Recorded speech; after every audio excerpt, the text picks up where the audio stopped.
Dear audience, dear chairs, my name is Viktória Barna, and the title of my thesis is Physical Training: How to Achieve the Optimal Level. I am a dietitian and an agricultural engineer, and my mission is to provide clear evidence on which activities are beneficial and which are harmful. Here you can see my affiliation and my team.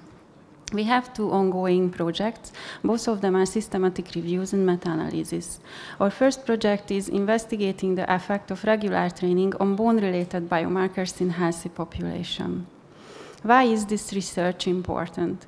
We know that increasing physical activity and optimizing exercise is seen as an optimal way to improve musculoskeletal health. However, the relationship between biomarkers of bone turnover due to regular exercise is still not known. It is still difficult to predict what type, intensity, frequency, and duration of exercise are optimal for maximizing bone health. Therefore, our aim is to study how musculoskeletal biomarkers are affected by regular training in healthy adult population. Our clinical question is, what is the effect of regular training on bone-related biomarkers in healthy adults? To answer this question, we formulated the presented PICO framework, and here you can see our hypothesis. We made our systematic search in 3 medical databases, and here you can see our final search key and the number of hits. Please let me show you the flowchart of the selection process. At the end of the selection, we found 17 eligible articles for data extraction, and after reference chaser phase, we identified 5 more items. So altogether, we included 22 articles into the quantitative final analysis. Our outcomes are osteocalcin, bone alkaline phosphatase, body mass index, and bone mineral density. And we also categorize the articles by training type, like endurance, power, and mixed, and training intensity, like high intensity interval training, and low intensity. Here you can see the changes in osteocalcin level after regular endurance exercise in healthy adults. We included 12 randomized control trials into this analysis with a total number of 553 patients. We made these 3 different subgroups. In high-intensity subgroup, the participants trained between 65% and 85% of maximum heart rate. In the high-intensity interval training group, the training intensity was high, with short rest during training.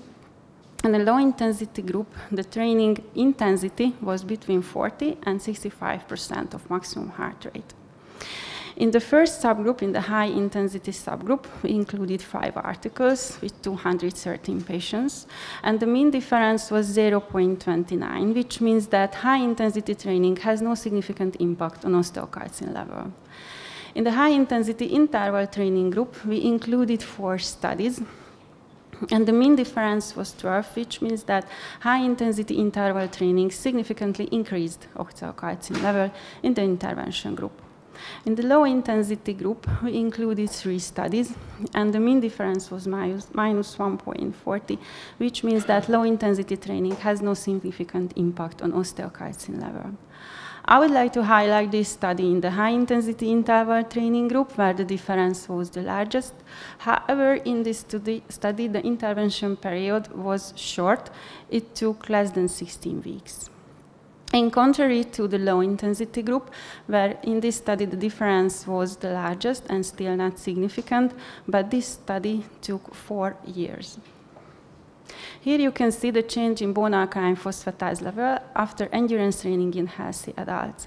We included 4 studies into this analysis with a number of 184 patients.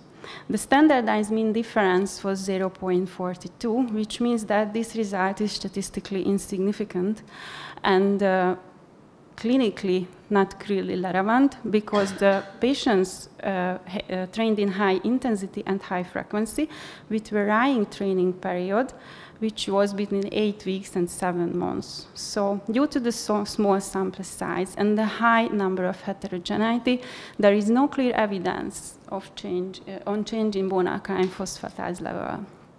I would like to highlight this study where the standardized mean difference was the largest, and in this study the intervention period was 7 months, contrary to the other studies where the participants trained between 8 and 10 weeks. Here you can see the change in body mass index after endurance exercise. We could include 3 studies into this analysis with a number of 94 patients.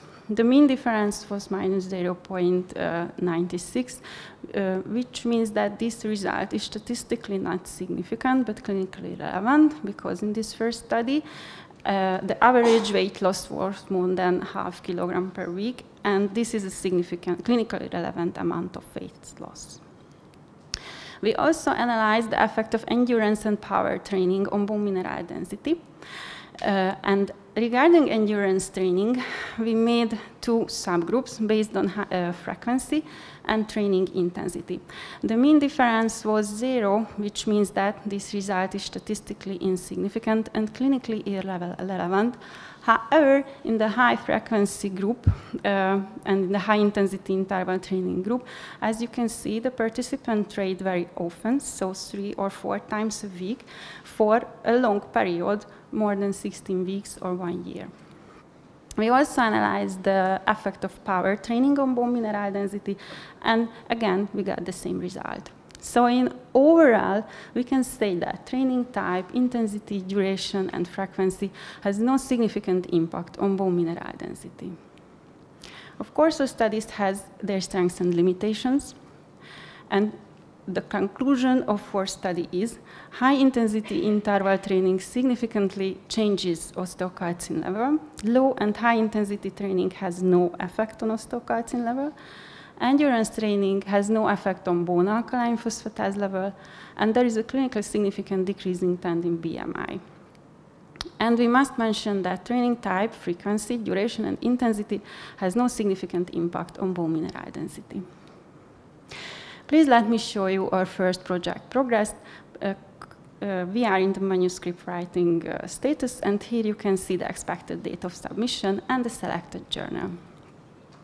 Our second project is investigating the effect of acute training on micronutrient levels in healthy population. Why is this research important? Because micronutrient deficiency is a hidden hunger. More than 2 billion people are affected. Inadequate micronutrient intake has been linked to exercise, and this may result in exercise-induced micronutrient deficiencies. However, the impact of physical activity on micronutrient status is still unclear. Therefore, our aim is how micronutrient levels are affected by training in healthy adult population. Our clinical question is, what is the effect of acute training on micronutrient level in healthy adults? And to answer this question, we formulated the presented PICO framework, and here you can see our hypothesis. Here you can see our preliminary search key and the number of hits. So in summary, we have 2 ongoing projects. The planned submission date of the first project is October 2024, and we would like to submit the second project in next year in August. So I would like to thank you for your attention with a quote from Ashley Montagu: "The idea is to die young as late as possible." Thank you.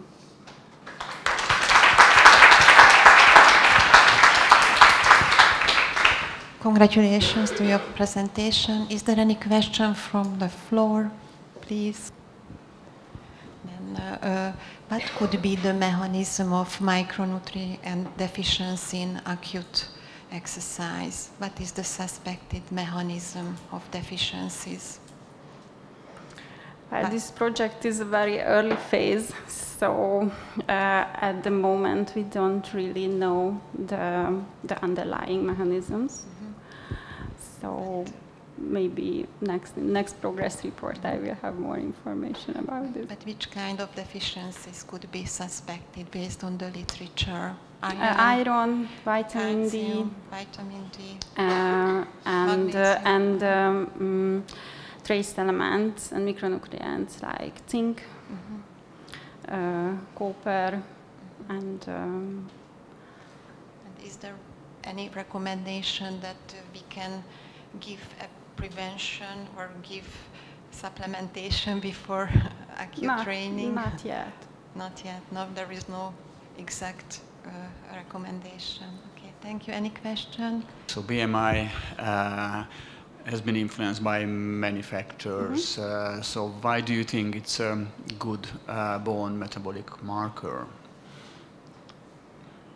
So why was decided to follow the BMI level after the training? Yeah, thank you for your question. So BMI and bone mineral density was our secondary outcome. So our first target was the bone-related biomarkers, but during the data extraction, we found data regarding BMI and bone mineral density, and therefore we included this into the analysis. Okay, but can you decide whether the BMI was changed because of the muscle gain or because of the lose of weight? So there are several co-founding factors, I believe.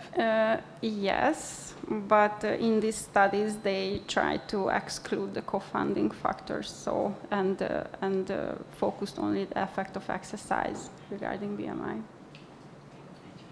Okay, thank you. Congratulations for the very interesting presentation. Was there any difference between the mean age, first project, between the mean age of participants undertaking high-intensity interval training or low-intensity training? So age may have a confounding effect as well. Yes, but it was a heterogeneous population, so not really. And you didn't have enough groups to make subgroups, maybe based on age, I see. Yes, so we had limited number of studies, and this was the subgroups that we could make. Based on your study and experience, based on all this meta-analysis, what would be your recommendation for us? What would you suggest for us in terms of the intensity of the training, how frequently and how long should we do that? In terms of intensity, I would suggest to include high-intensity interval into your trainings. But regarding frequency and duration, we cannot see that clearly, the correlation. Because in some studies, the training period, as I mentioned, the training period was short, but it has effect on osteocalcin levels. So I think intensity is above quantity and frequency and duration. Any other questions? Yes. So for your first project, what do you think is the difference of the effect of the high intensity training and the interval training? Because they're both high intensity, but they seem to have different effect. Yes, I think the difference because during high intensity training, the participants had short rest periods during the training. So they made high intensity training and then they rest for a few minutes or 30 seconds or something like that. And this seems to be the difference.